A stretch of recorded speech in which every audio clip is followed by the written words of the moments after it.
அருணகிரிநாதர் அருளிச் செய்த திருப்புகழுக்கு நமது திருமுருக கிருபானந்த வாரியார் சுவாமிகள் அருளிய விரிவுரை குறித்து சிந்திப்போம். வயலூர் குமார வயலூர் என்று கொண்டாடப் பெறுவது அருணகிரி பெருமானை வாவென்றழைத்து வன் தமிழாகிய சொல்வளம் வழங்கிய நெல்வளம் நிறைந்த ஊர்.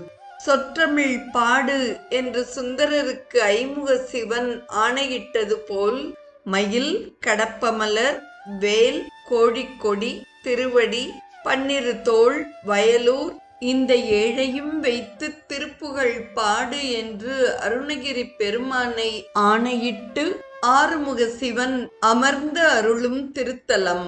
அருணகிரிநாதரை போலவே அவர் தம் அடிப்பொடியாகிய வாரியார் சுவாமிகளையும் வாழ்வித்த ஊர் வயலூர்.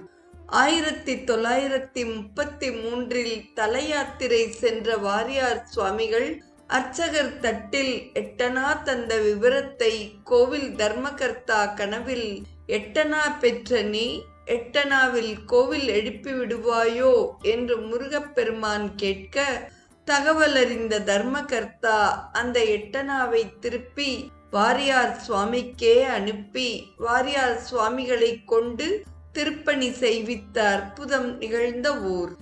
வாரியார் சுவாமிகளும் தமக்கு வரமளித்த வயலூர் முருகப்பெருமானுக்கு 3 முறை கும்பாபிஷேகம் செய்தார்.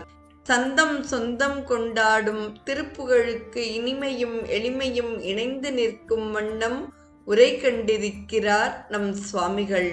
இதில் வரும் என்னால் பிறக்க